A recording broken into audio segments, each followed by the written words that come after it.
Welcome to Veterans Voice, where we highlight programs and services that support our veterans. I'm James Mabel.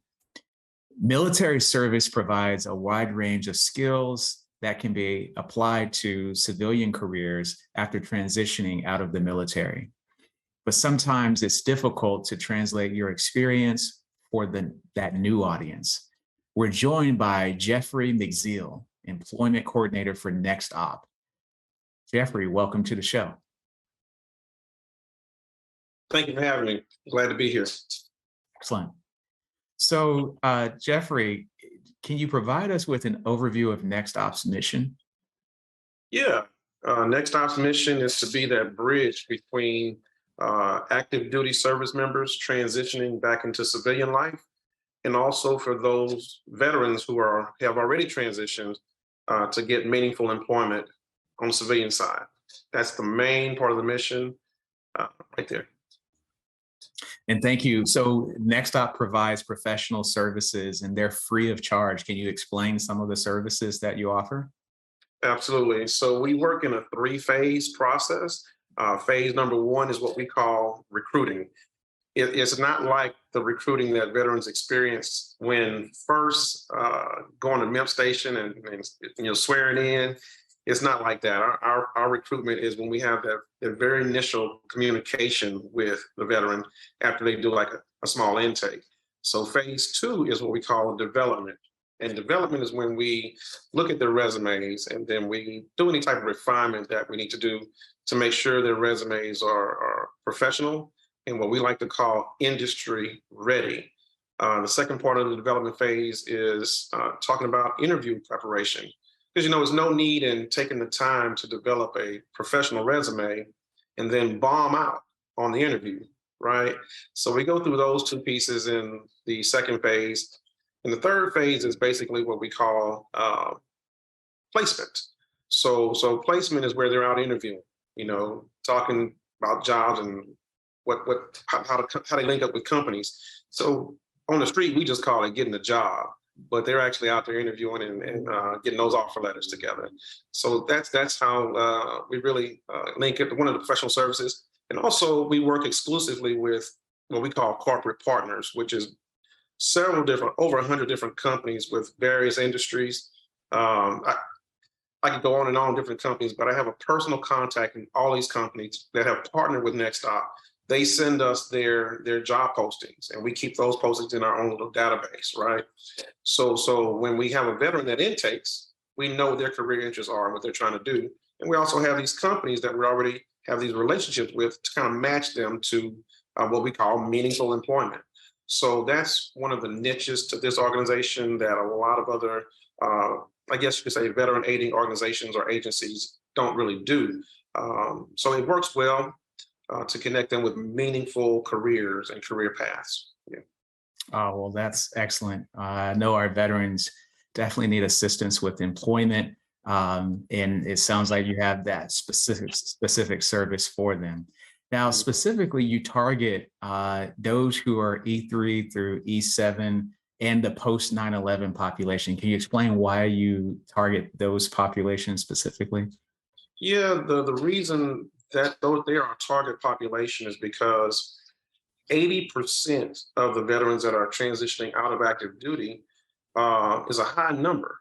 And the other populations like the Vietnam era veteran, going even further back, Korean War era veterans, they have their specialized services that they already utilize. So we focus on the Afghanistan, OEF, Afghanistan, Iraq veteran that is coming out in huge numbers. So, the E3 may not have a whole lot of years of experience in the military, right? So they have a harder time. The E8, E9, the officers, they have usually done, 17 plus years of service, have education, have networks, have different access to civilian connections for jobs that the lower tenured time servicemen E3 to E7 doesn't have. So they need the greater hand up. And of course, they're generally 9/11 population now, the OEF again. So that's why we focus on them. Now, we won't turn away any officers that come our way. Matter of fact, we won't turn away any veteran of any other era. We'll point them in the right direction, but we can't run them through our CRM or our services. But we won't turn anybody away. Yeah. Excellent. And now I know a lot of veterans are going to want to know a couple of things about your placement numbers, how many candidates you've placed with your employer partners, as well as the average starting salary that a veteran could expect if they're going through working with you for job placement and then going into your employer partners, how much they would be paid for that. Absolutely. So this organization, NextOp Incorporated, was started in 2015. Between that point in time and right now, there's been over 3,200 veterans placed in what we call meaningful employment. That's a large number for a small team that is actually a national organization for successful placements. And the numbers, the average numbers that those veterans are seeing is anywhere between 53,000 and 65,000 a year. Now, there's things involved in that, right? So sometimes those numbers on the salary side is a little higher. Sometimes they're a little lower, depending on education, depending on certifications, depending on that type of job experience. So that experience is less, then the pay is probably going to be a bit less, right? If the experience is high, they're professionals, they're educated, this and that, then the pay is going to be higher.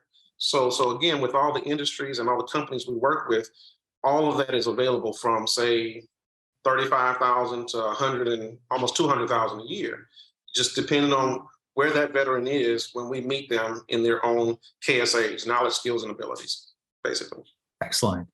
So in order for veterans to take advantage of this service, how would they get registered with NextOp? Oh, they just go to the website. Our website is www.nextopvets.org. That's NextOpVets.org. NextOpVet.org. They register, and they would get assigned either to myself or one of my cohorts here in Houston if they're in the Houston area. But again, we're a national organization, so we'll put an employment coordinator within that is closest to their area. Yeah. Jeffrey with NextOp Services, thank you so much for being on the show and sharing expertise about your company. Well, thank you very much. After the break, we'll learn how Houston's VA is working to prevent suicide among veterans.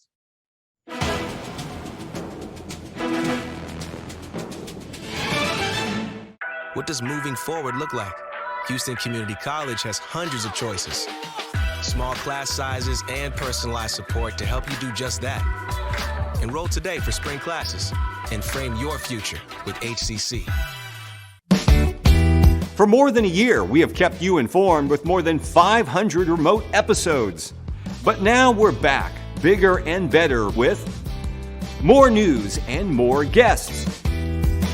Join us live every weekday at 10 a.m. on Facebook and YouTube, and on HCC TV at noon and 5 p.m. You can watch from anywhere. We go where you go. It takes less than 1 minute to find out if you may have prediabetes. You can do it here. But I get it, you're busy, and busy people can't have prediabetes. I read that wrong. They can, okay? Just go to the site.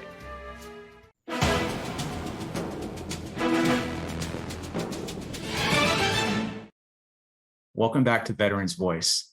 Mental health, and in particular, suicide prevention, is a topic of concern in the veteran community. Houston VA is working to provide veterans services for veterans contemplating suicide. Elizabeth Kleeman with Mental Health Caroline Special Programs Coordinator is here to tell us more. Welcome to the show, Elizabeth. Thanks for having me. Excellent. So this topic is obviously very important and something that's common, unfortunately, in the veteran community. Can you tell us about signs of suicidal thinking and how to respond to those? Sure. So, signs of suicide can be really overt. So things that may be more obvious, or things we think of right off the bat, like talking about death or dying, saying that someone's having thoughts of ending their life. But they can also, signs of suicide can also be a bit more covert. So sometimes you may have somebody who's drastically changed the way that they're behaving.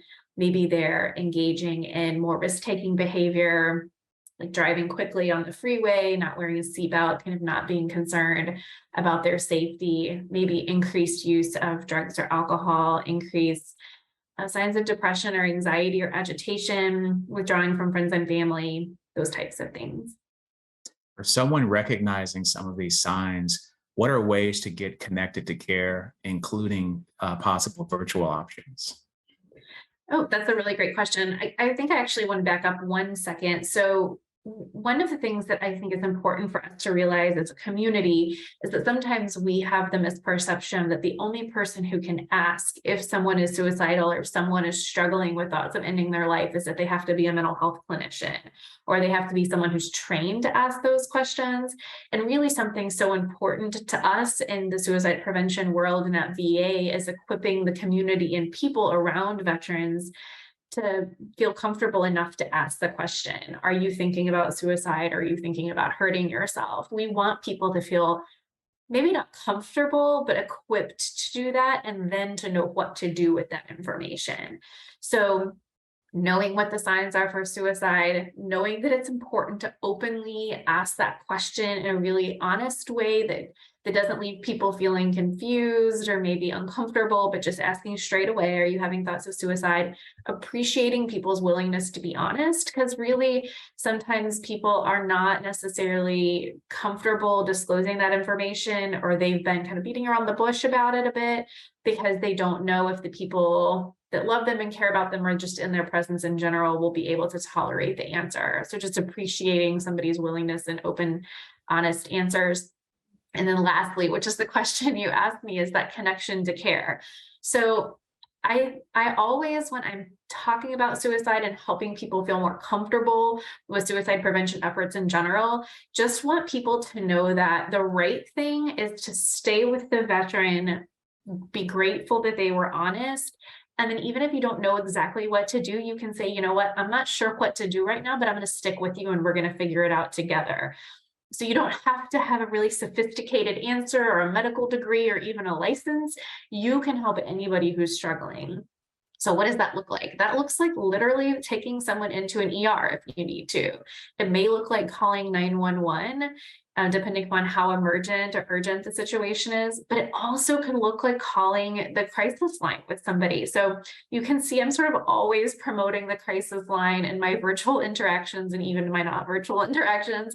But the crisis line is excellent because it has an opportunity for a veteran to call, or for someone who loves or cares about a veteran or who's calling on their behalf. So if you're somebody who truly doesn't know what to do, but are with somebody who's struggling, you can call the crisis line with them and say, hey, I'm Elizabeth and I'm calling here with my friend. They're having thoughts of suicide. We're not sure what to do next. Could you connect us to care in some way? And the crisis line, that is their whole platform, is to assess kind of the situation, figure out what's going on, and get people connected to care based on the urgency and their unique situation. So what I love about the crisis line is it's a 24-hour-a-day, 7-day operation, but it connects you to a team in your area, which is really important because I may be calling about my sister who lives in Louisiana, my cousin who lives in Wyoming, and it gets them connected to the area in which they live. And then a team will respond and get the veteran connected to care or even engaged in care. So to answer your question about virtual options, it's limitless. And I often will tell people, you know, I think one of the best things that happened in COVID is it really accelerated how we're the opportunities we have for people to get care in a place that is comfortable to them and in a setting that meets their needs. So you're in school, right? You only have time on Tuesdays and Thursdays in the morning, and you just really literally couldn't possibly get to care knowing that you've got to manage your children or your job, in addition to all of these other things. We have the ability now to meet people, I think, in really creative and unique ways that we didn't necessarily have before. And it's become really mainstream and normalized. I also think that for some people, going into a place to get care is more than they're comfortable or ready for sometimes, especially if this is your first experience receiving care. And so sometimes being able to do it in the privacy of your home or your car or your office or wherever that may be, sometimes that's just the environment or the opportunity that you need to get your care. Well, thanks so much for providing ways for veterans and those assisting them to get connected to care. And moving on to availability of gun locks and NALO kits, why does that make a difference? Oh my goodness. So this is probably one of my favorite things to talk about. So safety planning is something that we talk about on a regular basis as often as we can with really anybody who maybe has had thoughts of suicide, who is currently having thoughts of suicide, who's leaving the hospital. Safety planning is really kind of one of the most diverse ways of talking to people about how to keep themselves safe and prevent crisis, but also how to manage a crisis. And one of the most important pieces of safety planning is the final step, which is talking about how to keep your environment safe. So we know that most veterans who die by suicide die using a gun, and guns are the most lethal means that someone may choose for a suicide attempt. So we know that's an excellent place for us to offer a safer alternative for gun storage. Even if it's not taking the gun and storing it outside of your home or giving it to another person that you trust, you can use a gun lock. And a lot of people prefer that option rather than necessarily giving up the gun or having to talk to someone in their life about the gun ownership and their discomfort with it. So the VA has a lovely program that has been widely successful.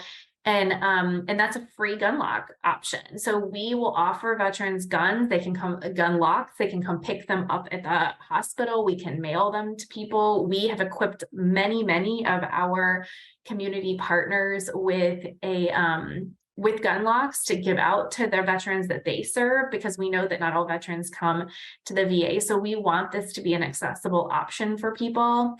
And there's lots of things people can do depending upon their comfort with the gun lock. So they may lock the gun and keep the key themselves, but store it someplace else, or they may give that key to a trusted family member or friend, or they may just throw the key away, knowing that they'll never be able to get into that gun again. These things just give us options and opportunities to talk to people about how they're storing their gun and how to keep their environment safe. And then the lock zone kits are the final option I'd like to talk about, which is an incredible life-saving mechanism for people who are using opiates or may live in an environment where opiates are available and people are using them, or they have thoughts or a history of overdosing with opiates. Having a naloxone kit on hand is tremendously helpful in reversing an overdose. Elizabeth Kleeman with Houston VA, thank you so much for your time, and thank you so much for what you do for veterans. Thanks for having me. So after the break, helping veterans deal with trauma.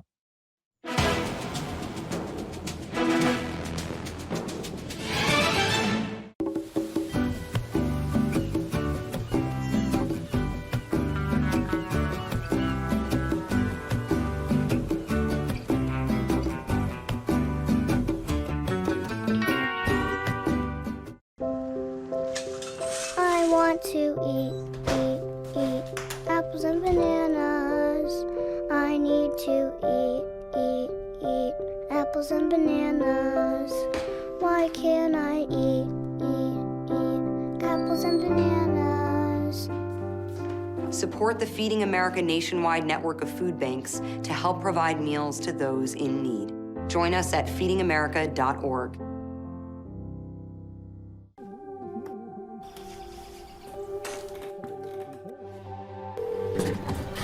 911, where's your emergency?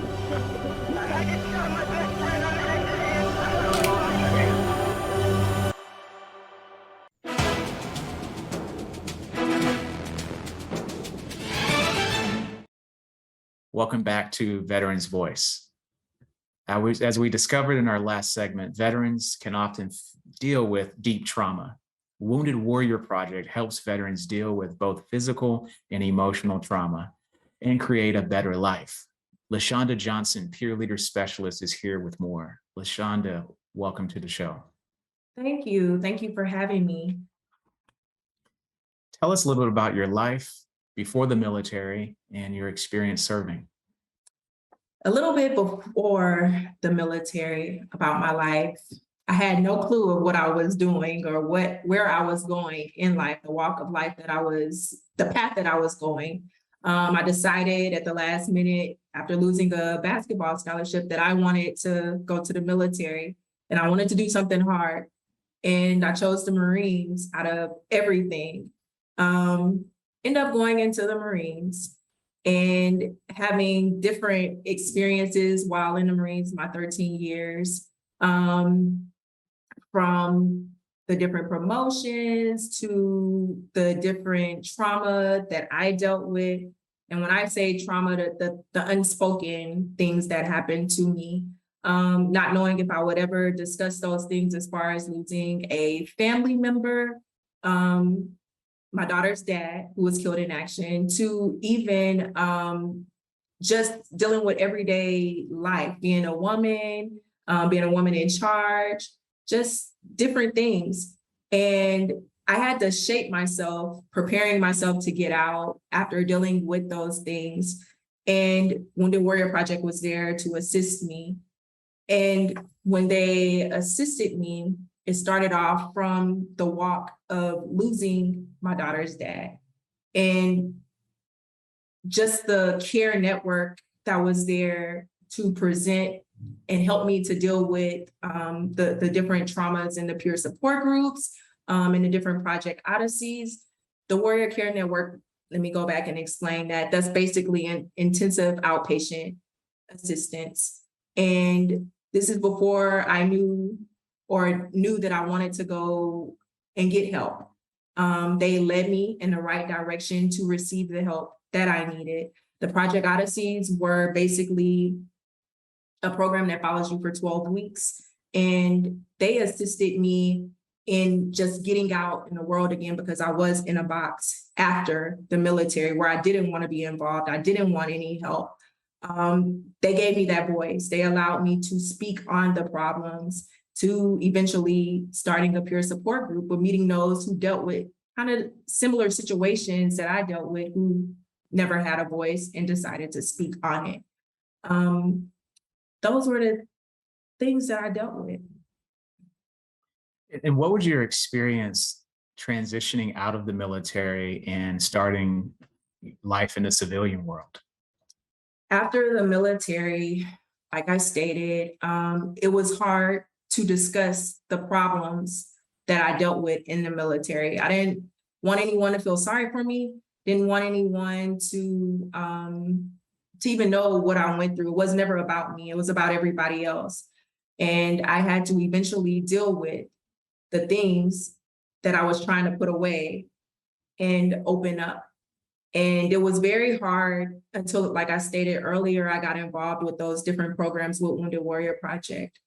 My life basically after service, knowing that it was things out there that can help me to bring those things to the light, to share the information that I had bottled up inside. Trauma is something that we've heard that many veterans experience after serving in the military. Can you tell us in your suggestions how veterans can manage trauma? So I can't tell a veteran how to manage it, but what I can tell a veteran, if you know that you are dealing with something, just know that there are people that you can reach out to, that there is help out there to help you get through with what you're dealing with. That's what I can tell them. We hear a lot about self-care. It's a very common term used, but what is self-care? So I had to learn what self-care was the hard way. And I used to think self-care was me going to get my nails done, going to get my hair done, just going to sit and eat. That's not self-care. That's just maintenance. That's everyday maintenance. So self-care is basically really taking a look on the inside of what you need to deal with, to get rid of things or to digress. And just to basically sit back and relax. Last week, I had a long week. Like I was traveling, working, training, and I was just like, oh my gosh, up until Wednesday, On Thursday and Friday, what I did for my self-care, I end up just staying at home, sitting back, watching television. I've never done that. I don't even watch TV on a normal basis, but I end up watching different episodes. That was my self-care, just doing something that I normally don't even do, just taking care of me and not focused on anything else. But what are some basic practical steps a veteran can take to exercise self-care? So focusing on themselves, putting everything else to the side, and just worrying about what they need to, just worrying about what makes them happy. It's not about nobody else at that time. It's about them. Those are basic steps to me. LaShonda with the Wounded Warrior Project, thank you so much for being on the show and Simplify. Hoorah! And if you'd like more information on any of the organizations and services you've seen on the program today, visit our website at hccs.edu/VeteransVoice. An audio version of this show is available on Apple Podcasts. Just search for the HCC TV Podcast Network and then hit the subscribe button. For everyone here at HCC TV, thank you for joining us on Veterans Voice.